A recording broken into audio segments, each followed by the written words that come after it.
ಇವತ್ತು ಯಾವುದೋ ಪುಸ್ತಕದ ಪಾಠ ಓದ್ತಿಲ್ಲ, ಆ ಪುಸ್ತಕದ ಪಾಠಕ್ಕಿಂತ ದೊಡ್ಡ ಪಾಠ ನಿನ್ನ ಬದುಕಿನ ಪಾಠ. ಈ ಜಗತ್ತಲ್ಲಿ ಯಾವುದು ಫ್ರೀಯಾಗಿ ಸಿಗಲ್ಲ, ಪ್ರಯತ್ನದಿಂದ ಪಡ್ಕೊಳ್ಳೋದ್ರ ಫೀಲಿಂಗೇ ಬೇರೆ. ಇವತ್ತು ನೀನಿರೋ ಪರಿಸ್ಥಿತಿ ನಾರ್ಮಲ್ ಸಿಚುವೇಶನ್ ಅಲ್ಲ, ನಿನ್ನ ಬದುಕನ್ನೇ ಬದಲಿಸೋ ಆ ಪರಿಸ್ಥಿತಿ.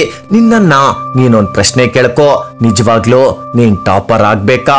ಅಪ್ಪ ಅಮ್ಮನ ಕಣ್ಣಲ್ಲಿ ಖುಷಿ ನೋಡ್ಬೇಕಾ?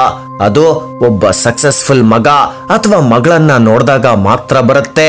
ನಿನ್ನಿಂದ ನಿನ್ನ ಊರು, ನಿನ್ನ ಸ್ಕೂಲ್, ನಿನ್ನ ಕಾಲೇಜ್ ರೆಕಗ್ನೈಸ್ ಮಾಡೋ ರೀತಿ ಮಾಡೋಕೆ ಆಸೆನಾ? ಉತ್ತರ ಹೌದು ಅನ್ನೋದಾದ್ರೆ ಯೋಚಿಸ್ತೀನಿ, ನಾಳೆಯಿಂದ ಓದೋಕೆ ಸ್ಟಾರ್ಟ್ ಮಾಡ್ತೀನಿ. ಇದೆಲ್ಲವನ್ನ ಬಿಟ್ಟು ಈಗ್ಲೇ ಸ್ಟಾರ್ಟ್ ಮಾಡು. ಹುಟ್ತಾನೆ ಯಾರು ಟಾಪರ್ ಆಗಲ್ಲ, ಓದೋ ಆ ಪ್ರೊಸೆಸ್ ಆತನನ್ನ ಟಾಪರ್ ಮಾಡುತ್ತೆ. ಆ ಟಾಪರ್ ಕೂಡ ನಿಂತರನೇ ಒಬ್ಬ ಮನುಷ್ಯ. ಅದೇ 2 ಕಣ್ಣು, ಒಂದೇ ಬ್ರೈನು, ಅದೇ 2 ಕೈ, ಅದೇ 24 ಗಂಟೆ ಆಗಿದ್ರೆ ಡಿಫ್ರೆನ್ಸ್ ಏನು? ಡಿಫ್ರೆನ್ಸ್ ಇರೋದು ಆತನ ಆಲೋಚನೆಯಲ್ಲಿ, ಆತನ ಪ್ರಯತ್ನದಲ್ಲಿ. ಸೋಲನ್ನ ಒಪ್ಪದ ರೀತಿನಲ್ಲಿ. ಎಲ್ರೂ ಮಲ್ಗಿರ್ಬೇಕಾದ್ರೆ ಆತ ಓದ್ತಾನೆ, ಎಲ್ರ ಕೈಯಲ್ಲೂ ಮೊಬೈಲ್ ಇದ್ರೆ ಆತ ಬುಕ್ ಹಿಡ್ಕೊಂಡು ರಿವಿಷನ್ ಮಾಡ್ತಿರ್ತಾನೆ.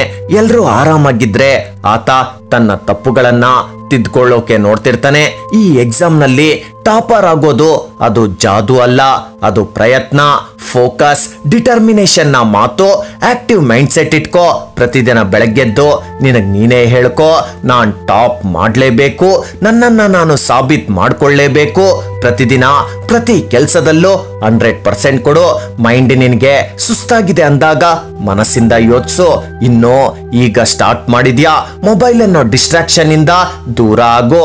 ಗೇಮ್ಸ್, ಇನ್ಸ್ಟಾಗ್ರಾಮ್, ವಾಟ್ಸಪ್ ಇವೆಲ್ಲ ನಿನ್ನ ಕನಸಿನ ನಿಜವಾದ ಶತ್ರುಗಳು.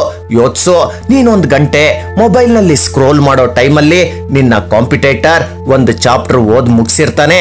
ಇಬ್ರು ಎಕ್ಸಾಮ್ ರಿಸಲ್ಟ್ ಬಂದಾಗ ಯಾರ ಹೆಸರು ಮೆರಿಟ್ ಲಿಸ್ಟ್ ಅಲ್ಲಿ ಇರುತ್ತೆ ಅಂತ ಒಂದ್ಸತಿ ಯೋಚಿಸು. ಸ್ಮಾರ್ಟ್ ಆಗಿ ಓದು. ನೀನು ನಾನ್ ಡೈಲಿ 4 ಗಂಟೆ ಓದ್ತಿದ್ದೀನಿ, ನಾನ್ ಟಾಪರ್ ಆಗ್ತೀನಿ ಅಂತ ಖಂಡಿತ ಇಲ್ಲ. Quality study is more important. Topper ಯಾರಾಗ್ತಾರಂದ್ರೆ ಯಾರು ಅರ್ಥ ಮಾಡ್ಕೊಂಡು, ಗಮನ ಕೊಟ್ಟು, ರಿಪೀಟೆಡ್ ಆಗಿ ರಿವೈಸ್ ಮಾಡ್ಕೊಂಡು ಓದ್ತಿರ್ತಾನೋ ಆತ. ಆಕ್ಟಿವ್ ರೀಕಾಲ್ ಮಾಡು, ಡೌಟ್ ಕೇಳು, ಮಾಕ್ ಟೆಸ್ಟ್ ತಗೋ, ಪ್ರತಿದಿನ ಪ್ಲಾನ್ ಮಾಡು. ಪ್ರತಿದಿನ ಒಂದು ಯುದ್ಧ, ಆ ಯುದ್ಧ ಗೆದ್ದೋನೆ ರಾಜನಾಗೋದು. ಅಪ್ಪ ಅಮ್ಮನ ಕನಸನ್ನ ವೇಸ್ಟ್ ಆಗೋಕೆ ಬಿಡಬೇಡ. ಪ್ರತಿ ತಂದೆ ತಾಯಿಯ ಕನಸು ಒಂದೇ, ನನ್ನ ಮಕ್ಕಳು ಜೀವನದಲ್ಲಿ ದೊಡ್ಡದಾಗಿ ಏನಾದ್ರೂ ಮಾಡ್ಲಿ ಅಂತ. ಜಸ್ಟ್ ಯೋಚಿಸು, ರಿಸಲ್ಟ್ ಬರುತ್ತೆ. ನಿನ್ ತಾಯಿಯ ಕಣ್ಣಲ್ಲಿ ಕಣ್ಣೀರು, ಆದ್ರೆ ಅದು ದುಃಖದ ಕಣ್ಣೀರಲ್ಲ, ಅದು ಗರ್ವ, ಖುಷಿ, ಆಶೀರ್ವಾದ. ಅಪ್ಪನ ದೇಹ ವರ್ಷಗಳಿಂದ ಸುಸ್ತಾಗಿರಬಹುದು, ನಿನ್ನ ರಿಸಲ್ಟ್ ಆ ದೇಹಕ್ಕೆ ಚೈತನ್ಯ ಕೊಡುತ್ತೆ. ನೆನ್ಪಿಟ್ಕೋ, ಯೋಗ್ಯತೆ ಬಗ್ಗೆ ಹೇಳ್ಬೇಕಾಗಿಲ್ಲ. ಯಾರು ಟಾಪರ್ ಆಗ್ತಾರೋ ಆತನ ಪುಸ್ತಕ ಹೇಳುತ್ತೆ, ಆತನ ರಿಸಲ್ಟ್ ಹೇಳುತ್ತೆ. ಹೌದು, ಈ ನಂಬರ್ ಪ್ರಯತ್ನದಿಂದ ಜನ ಹೇಳ್ಬಹುದು ಇದನ್ನ ಬಿಟ್ಬಿಡು ಅಂತ. ಅದೇ ಜನ ನಿನ್ನನ್ನ ನೋಡ್ಬೇಕು. ಟಾಪರ್ ಆಗೋ. ನಿನ್ನ ಹೆಸರು ಪುಸ್ತಕದಲ್ಲ, ಮನಸ್ಸಲ್ಲಿ ಉಳಿಬೇಕು.